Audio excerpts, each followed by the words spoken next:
Bienvenue sur Légende FM. Jeudi soir, la troupe Parvobagand a ouvert le bal pour la seconde année de représentation du spectacle Kof à Kof depuis le sublime site de Ménéam à Kerlouan.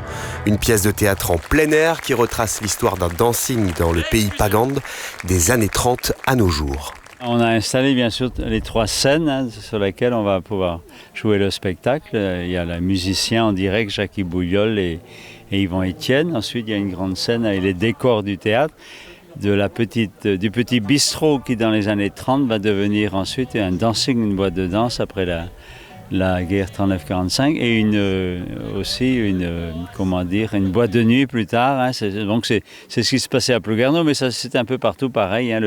Le bistrot de mon grand-père qui s'appelait Soleil Levant, après le Calypso, la Gaudie, etc. Et ensuite, on évoque aussi à la fin quand même le festival Elixir qui s'est déroulé ici en 1980, à Plonéo-13, après avoir été à Irviliac l'année précédente. Et donc, c'est aussi l'histoire, bien sûr, des gens du littoral, comment les goémoniers, les pêcheurs, les paysans, la crise économique, la transformation de la société aussi, le tourisme, les congés payés, etc. Et puis après, bien sûr, les gens qui vont travailler en ville. Donc, c'est à la fois la vie de la société littorale et aussi l'histoire des petits bistrots et des boîtes de danse. Aujourd'hui, c'est Mardi Gras et il y aura encore des danses Runo, Urgistia, Gristenjenfall. Ouh, il y aura plus que des danses Run, des danses Kof à Kof. Des danses Kof à Kof? Danses ventre contre ventre? Des danses immodestes? Ils ont acheté un phonographe. Un phonographe. Oh, Penagagagagadanautrodoué. Vous avez bien fait, Iona, d'être venu confesser les péchés des autres. Je vous donne l'absolution et comme pénitence, vous viendrez me dire demain qui vous aurez vu danser au bistrot. Et non ouanta dharma bagasperes santel. Amen. Hé, fille, viens danser avec moi. Je sais pas faire. Et moi, je vais t'apprendre. Allez, viens. Aïe, mais tu me marches sur les pieds. Ouais, laisse-la avec moi, Constant Paysan. Moi, je sais danser. La troupe représente combien de personnes à peu près? Il y a à peu près une 50aine d'acteurs, musiciens et chanteurs sur scène. Et après, il y a quand même une bonne dizaine de techniciens professionnels aussi pour le son, pour la lumière, pour la technique.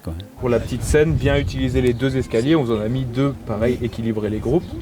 Et là, comme a dit Goulrand, si on vous voit vous préparer, c'est pas grave, on vous verra dans tous les cas parce que la scène est plus basse. Ayons du plaisir et donnons le plaisir aux spectateurs. Nous avons les conditions idéales, techniques, climatiques, artistiques Et publiques. Et psychologiques. Psychologique. La troupe Parvobagand, c'est une équipe de professionnels, mais aussi de nombreux bénévoles qui participent à la représentation. Moi, j'ai pas un grand rôle, mais c'est quand même important d'être là quand il faut. Tout le monde se connaît, mais bon, on accueille aussi des nouveaux acteurs, des nouvelles personnes, et il y a quand même un renouvellement. Et par rapport donc aux générations qui ont créé, donc aux personnes qui ont créé la troupe en 75, bon, c'est intéressant de voir aussi des jeunes, voilà, et que la relève est assurée.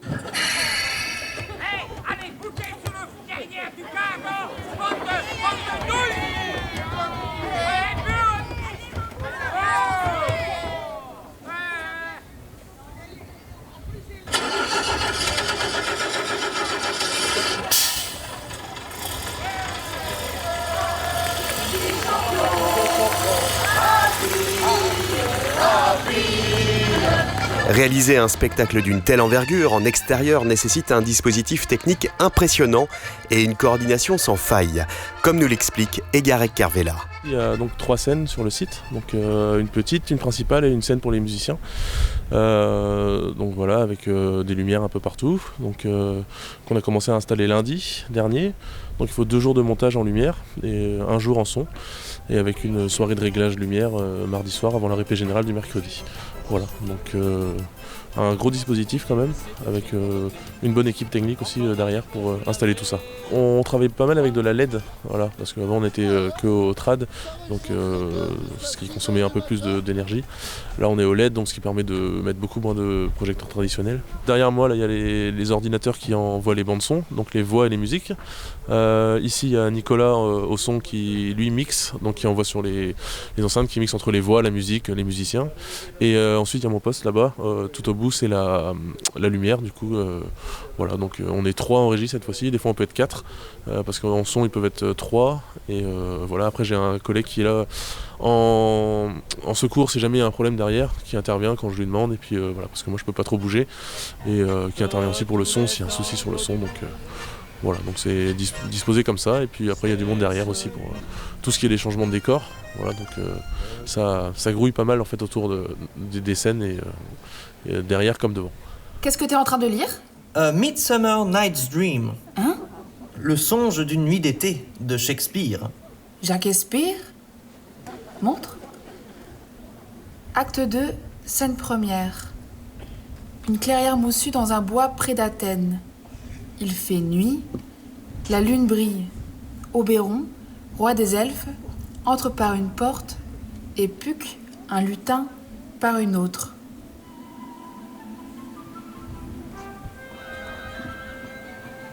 Ja, maître Oberon, Petrazo. À Songe-Peuse, le jour où, sur la falaise, nous avions entendu une sirène qui était assise sur le dos d'un dauphin. À cet instant, je vis voler entre la froide lune et la terre Cupidon, tout armé.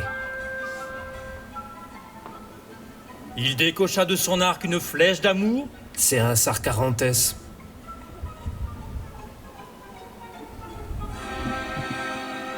Mais il rata sa cible et la flèche tomba sur une petite fleur du pays pagan.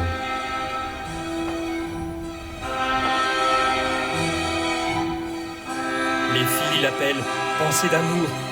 Son suc, répandu sur les paupières endormies, peut rendre amoureux fou, homme ou femme, de la première créature vivante qu'il verra à son réveil.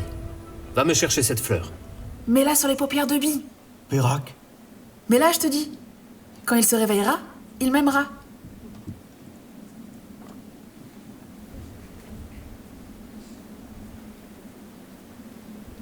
Bi ? Bi ? Réveille-toi. Fine. Fine. Fine. Deux amanta va la pindian. Viens mon amour, mon petit oiseau. Oh mon chéri, reviens. Ah non, oh, non, non, non, non, non, non, non, non, non, ah non, hein. Ah, yo, yo, yo, yo, yo, yo, non, j'ai dit non, non, non, non, non, non, ah non, non, non, pas aujourd'hui, non, non, non, non. À l'issue de cette représentation, le public a été conquis par la mise en scène. Ah bah c'était super, hyper peps, super. Vous connaissiez tous les endroits dont on a parlé ce soir ? Bah ouais, on est du coin et on a été à Diwan, donc on est un peu habitué à toute l'ambiance, etc. Mais c'était super. Et quelle est la période qui vous a le plus plu dans ce spectacle-là ? Bah moi j'aime bien les années 80, donc vraiment c'est ce qui m'a le plus plu. Après c'était hyper intéressant de revenir sur l'histoire de la Bretagne, tout ça, donc ouais c'était super. Bah, j'ai retrouvé des expressions que j'ai connues de mon jeune temps, de l'adolescence et tout ça, c'était très bien, super. Voilà, bon. Un bon moment, un très bon moment. J'ai trouvé que c'était très très bien. J'ai trouvé qu'il y avait un peu de breton, mais bon, voilà, qu'on arrivait à comprendre avec les vieux souvenirs. Non, très bien. La pièce de théâtre Coff à Coff, ou plutôt Ventre à ventre en breton, est encore visible sur le site de Ménéam jusqu'à dimanche soir à Kerlouan.